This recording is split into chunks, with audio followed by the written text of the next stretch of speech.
Do you think Diogenes is just an old wise man in a barrel?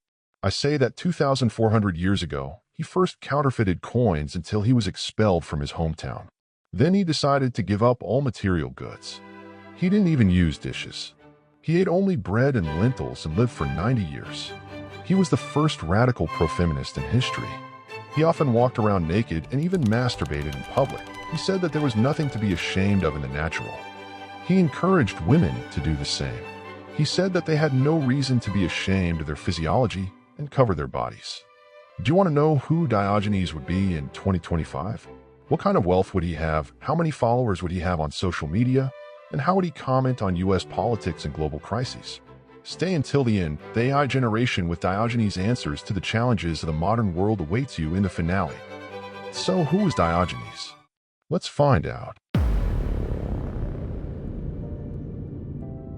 Chapter 1. The main reasons why people still remember him. Diogenes was born in the city of Sinope, now Sinope province on the Black Sea coast of Turkey, with a population of about 230,000 people. When he moved to Athens, he was distinguished by his unrestrained mockery of social conventions and ascetic openness in everything. Diogenes liked to highlight social absurdities in a hyperbolic way. For example, he would give public performances with a lantern on bright days when the sun was at its zenith. The most important thing we remember about Diogenes is not the system of scientific knowledge he put down in writing, but the tireless example of his own life as a philosophical poem and a challenge to any notion of normality. Diogenes had a unique personal image, even for his era. Although he came from a wealthy family, he was the first true street philosopher. He lived in a barrel, disregarding the sophistication of housing to show the simplicity and self-sufficiency of man. He rejected all the prosperous attributes of the nobility, wealth, clothes, privacy, and became the embodiment of the idea that true freedom of opportunity is only possible in the highest degree of asceticism. In the city where Diogenes was born, Sinope, his father, Diogenes, ran the local mint, and the young Diogenes also participated in this craft as an assistant. According to one version, he counterfeited or defaced coins, adulteration of coins, which led to accusations of fraud and immediate expulsion from his hometown. The duration and amount of his profits are not documented, but almost immediately after the scandal, he left for Athens to start a new life, which marked his philosophical path. Diogenes was born at the right time in history to pursue philosophy. Athenian society in the late 5th and early 4th centuries BCE was experiencing political instability and a moral crisis after the Peloponnesian War. At such times, public sharp jokes and criticism of generally accepted norms were particularly resonant. Thanks to these actions, Diogenes gained the attention of not only the elegant squares, but also the common people, going beyond the limits of Hellenistic elitism. Although Diogenes claimed to live separately from society, he had ties to the students and supporters of Antisthenes, the first teacher of the Cynic school of philosophy, who himself had once been an associate of Socrates. It was this philosophical heritage and the ancient Attic tradition that gave him the basis for his authority, despite his social status as an outcast. Diogenes also gained his share of fame for walking around Athens with a lantern during the day in search of an honest man, a joke that instantly entered the oral tradition and became a symbol of skepticism about human morality. This public gesture, it is said, took place at a time when aristocratic circles were looking for new meanings after the war, and that is why this scene became extremely popular and was included in philosophy textbooks. Chapter 2. Why did Diogenes look for decent people on a day with a lantern? To understand the era in which Diogenes lived. After the defeat in the Peloponnesian War 431 to 404 BC, Athens was devastated economically, politically, and morally. Many men of honor and brave citizens were taken by the war, and instead those who either adapted to stealing from the rear or took advantage of the new oligarchic regime to enrich themselves were in power. The tyranny of the 30 tyrants legalized impunity for murderers, robbers, and corrupt officials, and crimes were committed in the name of war and remained unchallenged. In this context, Diogenes' joke with the lantern was not just a joke, but a deep protest against the total decay of society. And what was happening in Athenian society at the time was as follows. Hundreds of thousands of economically devastated families were on the verge of survival, forced to seek patronage from those who promised them food and security, often paying the price of tacitly condoning corruption and arbitrariness of the new government. On the home front, many managed to keep themselves alive by demonstrating unscrupulousness. They held important positions in the monetary and food committees, bought up bankrupt estates, and traded in regime privileges by selling contracts and military treasure at a profit. The 30 tyrants legalized requisitions and expelled hundreds of Democrats, transferring property to visiting newcomers who often had no family ties to Athens but had military or political support from Sparta. But even among the oligarchs themselves, many falsified IDs, fabricated cases against rivals, and covered up war crimes, taking advantage of the fact that martial law gave them unlimited power over the lives of citizens. The regime of the 30 tyrants, a direct consequence of the defeat, lasted only 8 months, but during this time about 5% of the population of Athens was executed, and the land of many was confiscated without trial. The regime's opportunists and agents used the term military necessity as a cover for massacres and looting, covering their actions with state policy.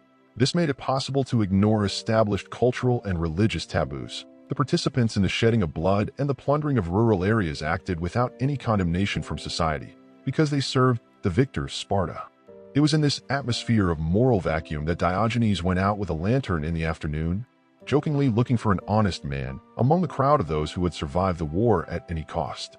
His gesture became a symbol of despair in the face of impunity and hypocrisy, because if civilians sought only to save their own lives, not justice, then where did honesty and integrity go?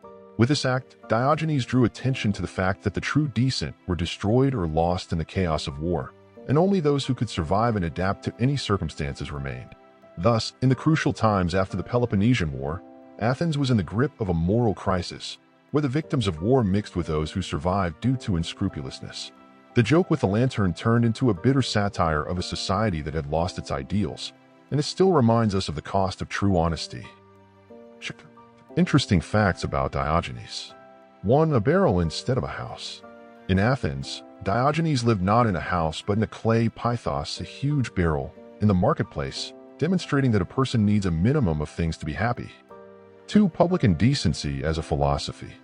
To show that natural needs are above social taboos, Diogenes openly spat, defecated, and even masturbated in public places. 3. The incident with the children's cup. When Diogenes saw a boy drinking water with his palms to his lips, he threw away his cup with a comment, "Why do I need a cup when nature has already given me hands?" 4. Runaway champion of the Isthmian Games. At the sporting events, Diogenes himself put a pine wreath on his head and declared himself the winner over the following human vices: anger, fear, envy. 5. Work on the currency riddle. Legend has it that before he was expelled from his native synod, he asked the oracle of Delphi how to become famous and heard, "Counterfeit a coin," but the word nomisma simultaneously means currency and social customs. Diogenes chose to become a counterfeiter. 6. The philosopher and his slave Manes. Diogenes had a Phrygian slave, Manes, but when he ran away, he just shrugged his shoulders. If Manes can live without Diogenes, why can't Diogenes live without Manes? 7. Citizen of the world. When asked about his homeland, Diogenes answered succinctly, "I am a cosmopolitan, a citizen of the world," laying the foundation for the modern concept of global identity for the first time. 8. The most important desire is the sun. One of the most famous and at the same time the most meaningful encounters in history is Diogenes' conversation with Alexander the Great. The scene: Diogenes is lying in the sun by his tub in Athens. Alexander the Great himself, already a legendary conqueror, the young ruler of almost the entire world at that time, approaches him. Alexander said, "I'm Alexander, king of all the Greeks. Can I do anything for you, philosopher?" Diogenes replies, "Yes. Move away, you are blocking my sun." This shocked everyone. Alexander expected worship, but instead he heard indifference to power, wealth, and status. After this disdain, Alexander did not get angry. On the contrary, he said, "If I were not Alexander, I would like to be Diogenes." Why this conversation became legendary. Diogenes, having nothing, showed absolute freedom of spirit, and Alexander, having everything, realized his true greatness. This is a meeting of political and inner power, and the victory of the latter. 9. Dogs, nickname. The Athenians nicknamed him Kinikos, dog, because he wandered around with a nourishing frankness, a smell of simplicity, and a barking humor that emphasized his rejection of hypocrisy. 10. Death and proof of the uselessness of cooking. According to one legend, at the end of his life, Diogenes ate a raw octopus to prove the futility of cooking and then died. Chapter 4: Diogenes' contribution to science, culture, and civilization in general. Contribution to science and philosophy. Diogenes adopted from Antisthenes the idea of the ethics of self-sufficiency, that is, the ability of a person to live in accordance with his or her own nature without dependence on external things.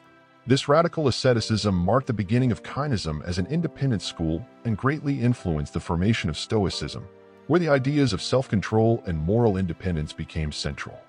At the same time, Diogenes introduced the concept of cosmopolitanism, the responsibility to the whole world, not just to the polis.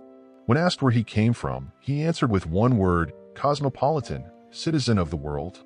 This idea was later developed by Critidas of Thebes, and in the modern era by Rousseau and Kant in their discussions of universal humanity. Influence on culture and art. Diogenes' jokes have become an integral part of the cultural canon. The vivid images of the Cynic-inspired artists from Davide Ghirlandaio, the School of Athens fresco, to Honoré Daume caricatures. In 1509 to 1511, Raphael placed Diogenes on the steps of the School of Athens in his fresco as a symbol of the irreconcilability of simplicity and skepticism about power. In modern Turkey, a monument to Diogenes with a lantern and a dog is erected in the philosopher's hometown of Sinope, reminding passers-by of his legacy of criticizing prestige and hypocrisy. Heritage and civilization. Diogenes' critical method of sharp social satire through his own actions preceded modern behavioral experiments in philosophy and sociology, where street performances are used to reveal hypocrisy and prejudice in society. His ideas about living in accordance with nature and minimal needs were the forerunners of the philosophy of environmentalism and modern movements for sustainable development and conscious consumption. At the same time, all of Diogenes' works, dialogues, letters, tragedies on mythological themes have disappeared without a trace. We still rely on such collections. The Lives of the Philosophers by Diogenes of Laertes, 2nd century AD, is the main source of anecdotes and biographical notes. Athenaeus, Lucian, and Stobaeus contain quotes, stories, and excerpts from treatises that give an idea of his views and style. Ancient Stoic commentaries, Chrysippus, Pictetus, they often discussed cynical anecdotes when teaching their own ethics. Thus, Diogenes of Sinope became famous not so much because of his systematic works as because of his live performance and sharp social gestures that gave rise to new trends in philosophy, and his legends and anecdotes have come down to us through followers and commentators of different eras. Chapter 5: 10 Main Ideas of Diogenes that are destructive or absurd. 1. Asceticism to the point of absurdity. Diogenes preached life in a barrel, a complete rejection of all material comforts, believing that this was the path to true freedom. Such extreme austerity ignores basic human needs and social exchange, without which no complex society can function. 2. Promoting the anarchy of property. The rejection of private property and the call to give everything away look utopian and dangerous. People are encouraged to make no investment in their own lives or communities, leading to social collapse and large polities. 3. The antithesis of education. Diogenes mocked formal education and academia, arguing that true wisdom comes only through experience.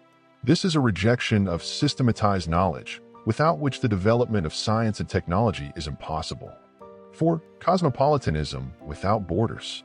The idea of a citizen of the world, Kappa Omicron Sigma Mu Omicron Pi Omicron Lambda Tau Eta, in the 4th century BC may have seemed heroic, but in practice it blurs the connection between a person and a particular society and culture, making it useful only for intellectual elites. 5. Anadia impudence as a virtue. Diogenes praised absolute shamelessness, anadia public spitting, masturbation, and outright humiliation of hypocrites. This is not a philosophy, but a farce that degrades human dignity and destroys the basic norms of social mutual respect. 6. Denial of social roles. The rejection of any statuses and titles creates chaos without clear roles. There is no family, political, or economic stability in society. 7. Religious skepticism is extreme. Diogenes devalued traditional cults and oracles, considering them a vain whim. Such a rejection of religious institutions is the path to a spiritual vacuum and loss of cultural identity. 8. Political indifference. Refusal to participate in political life under the pretext of independence undermines the possibility of real change and leaves power in the hands of corrupt elites. 9. Moral relativism. Diogenes argued that all customs are equally artificial, so there are no absolute values. This position destroys the foundation of ethics, and opens the way to unprecedented immorality. 10 symbolic gestures as the only arguments. Replacing logical argumentation with theatrical actions, a lantern in the daytime, a barrel instead of a house, is populism of the 4th century BC. Entertainment for the crowd, not a serious philosophical discussion. Each of these ideas may sound heroic or rebellious, but in real life, such extreme approaches kill social trust, ethical progress, and scientific development. Chapter 6. What do modern academic psychiatrists say about Diogenes? Which modern diagnoses, according to DSM-5, does his behavior most closely resemble? What is there to say? Diogenes was even named after a separate official psychological illness, which is documented in the DSM-5 protocol for psychological illnesses. It is called Diogenes syndrome. A modern psychiatrist would note that Diogenes' widespread disregard for social conventions, extreme self-neglect, and provocative public actions have similarities with both a recognized geriatric behavioral syndrome, Diogenes syndrome, and several personality disorders of cluster B in the DSM-5, including antisocial personality disorder, histrionic personality disorder, and exhibitionist disorder. At the same time, its philosophical orientation and functional adaptation distinguish it from clinical cases, reminding us of the risks of diagnostic anachronism. 1. Diogenes syndrome, senile squalor syndrome. Description: the syndrome, named after Diogenes, although he did not suffer from it, is characterized by extreme hygiene neglect, self-isolation, apathy, and hoarding. DSM-5, not included in the DSM-5 as a separate category, but is considered an ICD-11 under the Code RA 50.8, gross self-neglect, and hints at frontal brain dysfunction. A parallel to Diogenes' life, living in a barrel, refusing basic comforts, has often been interpreted as a symbolic protest rather than true self-neglect. 2. Antisocial personality disorder, ASPD.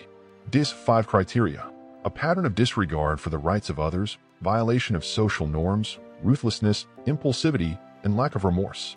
Similar features of Diogenes: public violation of the law, frankness in a crowd, demonstrative indecency, ignoring morality and norms, mastheadedness in relation to social taboos, lack of traditional sympathy for hypocrites, and willingness to humiliate them in public.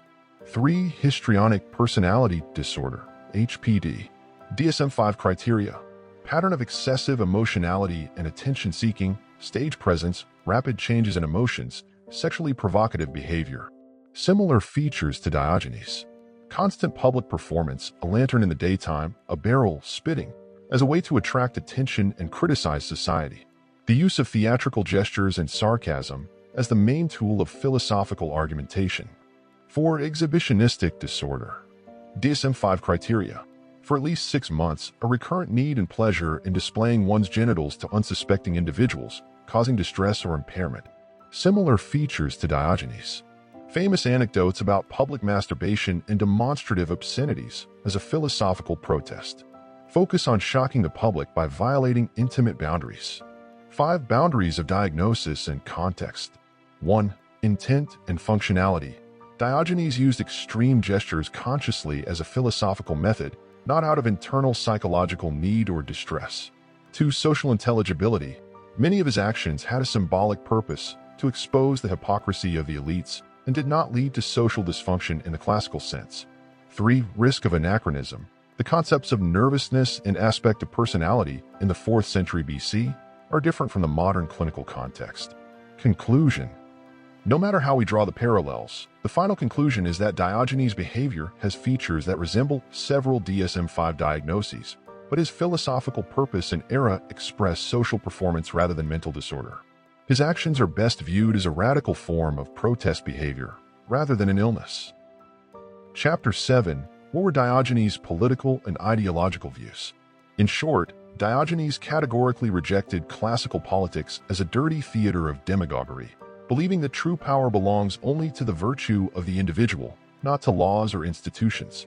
He did not create his own political system, but instead advocated ascetic individualism, early cosmopolitanism, and direct action that fell on the heads of power ghouls as a sharp challenge to hypocrisy. His tough performances, from ironic humiliation of demagogues and the People's Assembly to sharp verbal counterattacks on out-of-touch politicians, undermined their legitimacy and made his voice stronger than any Athenian law. Diogenes' main political and ideological views were as follows. 1. Rejection of political life.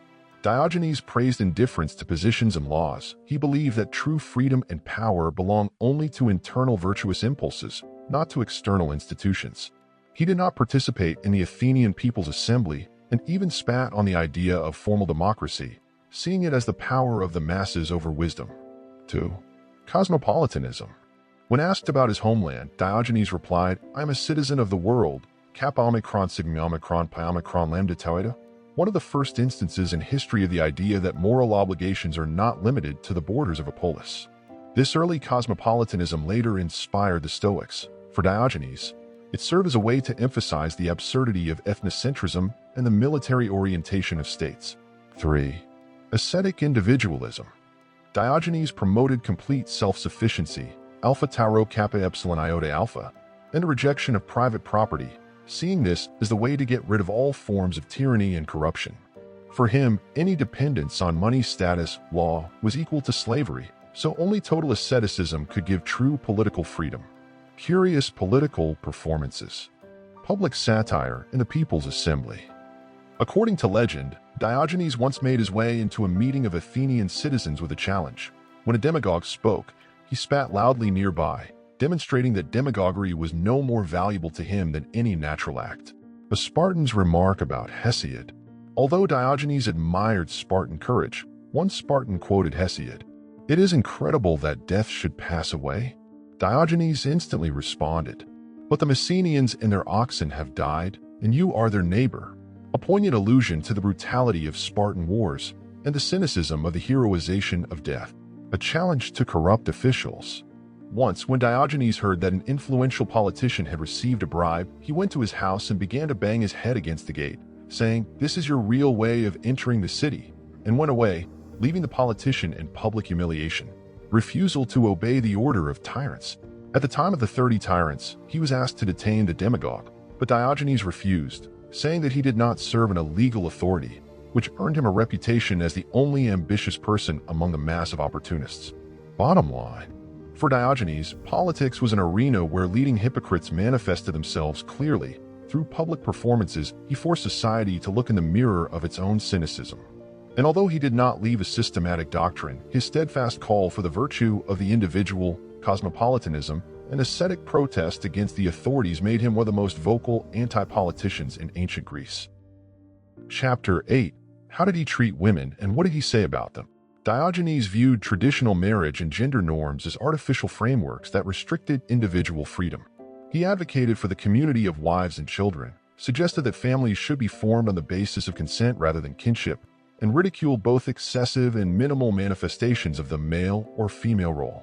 In his own life, he had no official wife or children, and he satisfied his sexual needs by openly protesting against social taboos.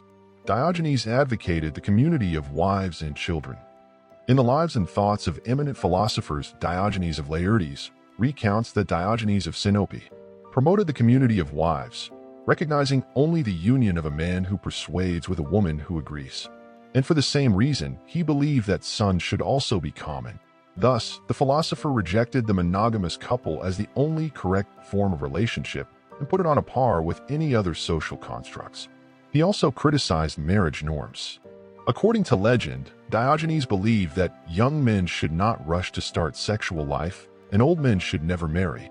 This hyperbolic statement emphasizes his skepticism of any conventions related to family or social roles. There were also some curious incidents. According to legend, when Diogenes saw the bodies of women on a tree, he remarked, "If only other trees would bear such fruit." This harsh joke was probably a reference to the caricatured busts or statues that were hung on trees during festivals, but the philosopher used it to ironize the cult of female beauty. Diogenes was a fan of public protests against shyness. Diogenes did not hesitate to demonstrate in public, even his most intimate needs. In particular, he repeatedly masturbated and defecated right in the marketplace, stating that natural acts cannot be shameful. His ideas about women's clothing and behavior were also illogical. He believed that they should not be ashamed or cover up their bodies and physiological features. Regarding personal life, wife and children, Diogenes had no official wife or children. According to several sources, Diogenes was not married, and he satisfied his sexual needs through public gestures, not through family life. His followers, in particular the Stoics, had their own views on the family, but he himself remained informal in matters of parenthood and marriage. Diogenes' criticism of women's roles in marriage institutions was part of a broader anti-ritual program of kineticism aimed at destroying any artificial social norms. His anecdotes and deeds have been preserved in the accounts of Laertes, Lucian, and others, forming the image of a philosopher who not only verbalized criticism, but also brought it to life in any space from the marketplace to the flower festival. In general, Diogenes of Sinope treated women and marriage as another group of social prejudices that should be ridiculed and rejected. In his views, he radically rejected monogamy and gender roles, did not have his own family, and replaced intimate relationships with theatrical gestures, thus actualizing the ideas of asceticism and complete freedom of the individual from any social restrictions. Chapter 9, Generating Artificial Intelligence. Who would Diogenes be in the 21st century? In the modern version, Diogenes would also have been born into a relatively wealthy family, say, the children of a banker or a tech entrepreneur somewhere on the Bosporus coast. This would have given him an initial capital of about 2 to 5 million USD, enough to feel surplus and then radically reject it. Diogenes had a remarkable education by the standards of ancient times. The ancient system of paideia combined three fundamental disciplines: physical education, music and literacy, supplemented later by rhetoric, philosophy, mathematics, and scientific subjects. Diogenes was educated according to this model. He mastered physical exercises and horseback riding, learned to play the lyre, sing, and choral dance, and mastered reading, writing, and reciting the epics of Homer and Hesiod under the guidance of private teachers. Thus, Diogenes' allegoric level of education today would correspond to a combination of intensive initial academic, athletic, and artistic training with later involvement in debate and philosophical studies, which forms a holistically developed personality and prepares one for any social role. In terms of sources of income, Diogenes could be an underground streamer in the modern world. His income would come from donations. Moreover, because of his outrageousness, he would be quite popular and could earn significant money from donations. But still, he would have spent the bare minimum. Modern Diogenes would have a number of similarities with the current YouTube blogger Asmongold TV. He most likely would not have lived in a barrel. He would have lived in something like a trailer or a minimal cheap room. He would spend about $5,000 a year on food, most of which he would grow himself on the balcony or collect according to the rules of natural nutrition, generating his social media and audience. YouTube, 3 million subscribers, the Digital Cynic channel with a series of videos titled A Day in the Life of Diogenes, short live performances, commentary on news, and exposure of social absurdities. TikTok, 0.1 million subscribers, 60-second videos, how to survive without a smartphone, or finding an honest person in Miami. Twitter/X, 300,000 followers. He would write mocking, laconic aphorisms like, "Your bot participation in the protest is no more expensive than the coffee you drank today." Instagram, 200,000 followers. There he would combine spicy anti-glamour photos and lively quotes. His target audience is millennials and Gen Z, approximately 70% of the audience seekers of alternative ways of life, mental nudists, people who are tired of the race of consumption, amateur philosophers and digital cynics, approximately 20% of the audience, those who study ancient schools and adapt them to modern life hacks. Activists for minimalism and sustainable development, approximately 10% of the audience. Eco-communities, fans of the tiny house movement. Diogenes' ideological views on contemporary issues. Inequality and capital. A sharp hatred of excessive wealth. Diogenes 21 would call the global wealth of the top 0.1% a frog embargo, because those who make billions are unable to coexist with the needy in society. A call for radical redistribution. I would propose to monitor every unit of resources spent, from Tesla to Starbucks. U.S. politics. I would express skepticism about both parties. I would criticize both the Republicans for false backs of conservatism and the Democrats for the circus of image consciousness. Would favor direct voting. He would support civic referendums on local issues rather than clan lobbying. On the issue of acute social issues, he would be a radical feminist and at the same time an anti-marriage provocateur. He would call for open partnerships and the division of responsibilities with the consent of all participants. Migrants and borders. As a cosmopolitan, he would favor freedom of movement and reject any restrictions while demanding fair integration mechanisms from states. Ecology. He would introduce a 1% government of people responsible for the largest environmental footprint. Those who pollute the most, namely, the owners of dirty industrial enterprises, will be forced to live in the most environmentally polluted areas of the country. And social welfare politicians will be forced to live in the areas with the worst social conditions. In reality, the situation is exactly the opposite. An example of Diogenes' performance in 2025 runs in among the brokers with a lantern saying, "I'm looking for a trader who doesn't sell ethics along with stocks." Today's Diogenes would combine the status of intellectual star and street performer, living on the edge of asceticism and hype, and unleashing sharp satire on every artifact of modern life from political shows to economic inequalities. His audience would consist of those who are tired of glamour and are looking for authenticity, and his finances and social media would be as controversial and decisive as his philosophy. This is the kind of man Diogenes was, and this is the kind of man he would be in 2025. If you are interested in learning about other interesting characters and other interesting stories, don't forget to subscribe and like us. This will help in the development of the channel. For my part, I will try to make the content interesting and useful. It will be convenient to listen to before going to bed, while working out, or cooking. See you soon.